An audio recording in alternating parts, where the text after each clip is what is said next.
Ready? Start. I congratulate him for his imagination, boldness, and taking very calculated step. Full stop. Deficit financing is a very effective instrument in the hands of the finance minister, which has to be used in a very calculated and selective manner. Otherwise, undesirable consequences are bound to follow. But here, the finance minister has weighed every step and taken calculated risk. Full stop. We can very well analyze the assumptions which he was having in his mind when he took this step. Full stop.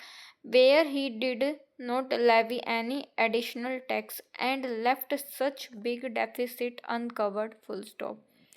According to him, he had two or three assumptions.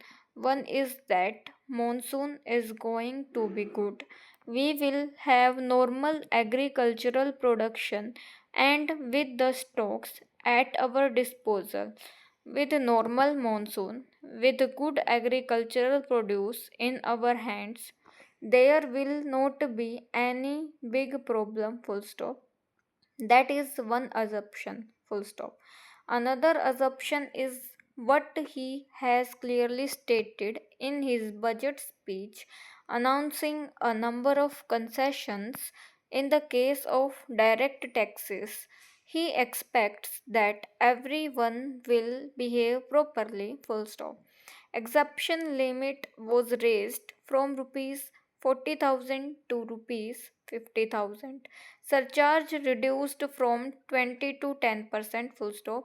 He expects better tax returns to be filed so that he will be able to concentrate on major parties, leaving out the smaller one as far as possible. Full stop. And his third assumption, according to me, is the incentive which he has offered to the industrial sector, thereby expecting that a proper atmosphere of investment and growth will be created. Full stop.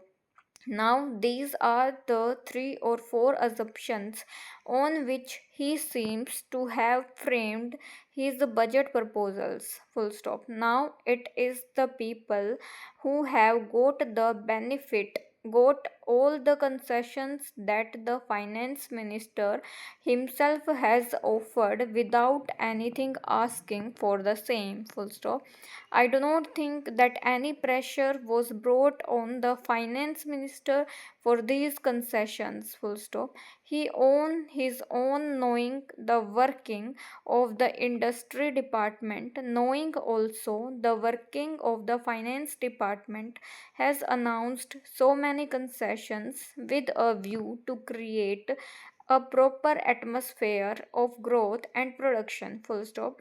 He expects that his budget proposals will ultimately lead to greater production both in the industrial sector as well as in the agricultural sector. Full stop. How best we respond is now left to the common people for whom he has announced so many concessions. Full stop. As a matter of abundant precaution, I have one or two suggestions merely for his consideration. Full stop. The first point which I would like to suggest will be about appreciable reduction in the non-developmental and non-plan expenditure. Full stop. If this can be resorted to, a large number of schemes can be transferred to the respective state governments. Full stop.